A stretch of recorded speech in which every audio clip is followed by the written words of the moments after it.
welcome to Woman in Water podcast, in which we share the experience of women professional in the water sector. Today, we have a very special guest joining us. Hello, Karen. Nice to meet you. Could you please introduce yourself? Hello, Sula. Hello, everyone. So I'm Karen Garcia. I'm from the Philippines and I work for a water utilities company in my country. It's called Maynilad Water Services Incorporated. And I've been working for them for almost 6 years now, or around 6 years. And I just recently finished my master's degree in the Netherlands. So I was on study leave for like 2 years. So I'll be returning to my work this coming month. Yes. So that's all. So the very first question I ask everyone is, what does water mean to you? So you know what? I've been asking the same question to my family and friends, especially those who don't have particular experience in the water sector like us, and everyone, including myself, when I started asking myself, like we all have the same initial response to this question. And what's funny is that I think anyone who we would ask the same question would say this: water is life. So how one person values water says a lot about how that person values life. And we may have based this from different experiences, but I think somehow all of us have this intrinsic knowledge that whatever we do with water, like how we use it, how we conserve it, how we manage it, it always or it will have an impact on the way we live in one way or another. And that's why I try my best to be water aware in everything I do, like how I can reuse water at home whenever possible, making sure that I finish every glass of water I pour myself, and like also applying this mindset in the job I do. So yeah, water is very important to me. Yeah, interesting. So how did you get into the water sector? So before or immediately after graduating from my bachelor's degree, I always wanted to get a job in the water sector because when I was studying my water subjects back in college, I just picked my interest. But I wasn't really lucky. I had to work for a construction company first and then transfer to a research job before being able to get into Maynilad, my current job, so the private utility.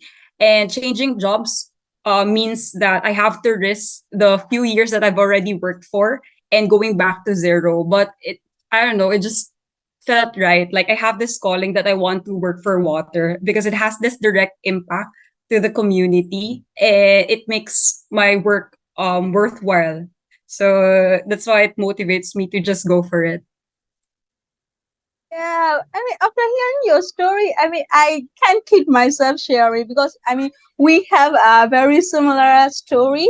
Like you, I picked my interest and my passion in water when I was in college, when I was in my bachelor degree, and then after graduation, I joined the construction companies, and I found out that construction is not my cup of tea. Yeah, because I have a background in the civil engineer. So Same. yeah. So I chose to study my advanced education, my master degree in the water resources engineering. After that, I changed, my whole career into the water sector. For my job search, I have a gap year around 1 year.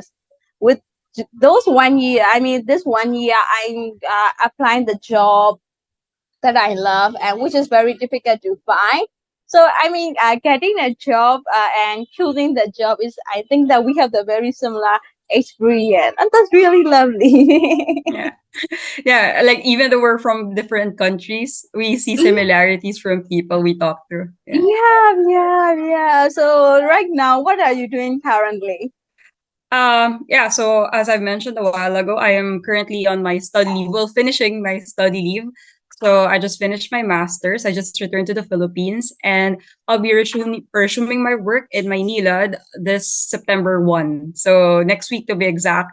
And now I'm still in the process of finishing two articles that I hope to publish next year.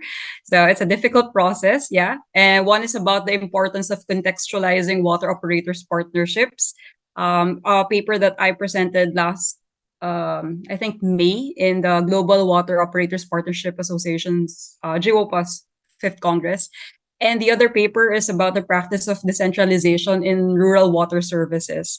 So hopefully these papers can give another perspective on how we see the topics being covered in both papers. Yeah, could you please explain a little bit about those articles, because the title seems really interesting. Okay. So the first paper about water operators partnership. So there's this set or standard definition about WOP, how it should be nonprofit, how it involves peer support exchanges, how it enhances performance, and so on. But what I would like to highlight in my paper is how it is important to consider context, because how WOP manifests itself depends on the context where it is being implemented. So there's this wide variety of WOP and not just one that is being defined currently. And then the second paper, like about the practice of decentralizing rural water services. So usually, uh, or a lot of countries have adopted decentralization so that they can improve the effectiveness of efficiency in water service provisioning. So I would like to give an idea, like an actual ground-based um, data on how it is actually being implemented in rural areas, because in a way, like, a lot of people see water service provisioning as a following a best practice, like a one size fits all solution, but it's not the case, and there's a lot of practices going on to make water service provisioning work in practice. So I want to give people an idea on how it works using the case study in the Philippines. So yeah, I hope Yeah, my explanation were clear. yeah, that's really fascinating. I was really eager to read your articles, if it is possible. Yeah, I will share it once available and once Yeah, they're thank published. you. So Yeah, fingers thank crossed. you. So, next question is, what is your proudest moment during this year? um, Maybe as of now, maybe some people might think of it as something very accomplishing. I mean, for me, I'm most proud of my personal growth. Like, I never imagined myself taking a master's degree and finishing it. Like, I've never been this motivated about water. I'm proud of how my understanding of water broadened, like how I became unbiased of my positionality as an engineer, and also being able to meet like new people who share the same who share the same passion for water like you. I always have doubts about my accomplishment given that I've been in the field for like 6 years. And when I compare myself to other people, they have already established their own company, they have made their own innovation, their own technology, like earning a lot of money. But for me, knowing that I can share what I've learned from my master's degree about water management and governance, and like share and teach them to my coworkers or to my fellow Filipinos here in the country, I think it's something that is worth being proud about. And education in water, specifically on this specialization that I took, is not yet a thing in my country. So hopefully I can contribute in this field once resume my work. So yeah, Yeah, I'm also proud of you. I mean, usually thank when you. people say like, "Oh, I have accomplished this and this and this thing," the most inspiring me and the most fascinating to me is like the personal growth. Like you did, you never imagine yourself. And cheers! I mean, if I have a champagne, I will say the cheers because I'm really proud of you. I mean, for me, like the personal growth is number one thing. So I like my priority. So I usually inspire when someone share their personal growth journey or the personal growth process. So, thank you. Thank you And too. next question is, are there any? Do you have any particular experience as a woman working in the water sector? Well, I guess I'm very lucky in this aspect. Like in all organizations I joined, may it be my current company, my schools, any conferences or organizations that I've attended or joined, I've always been given the freedom to explore and innovate in on work as how I want to. Like I haven't felt any restrictions from for being a woman.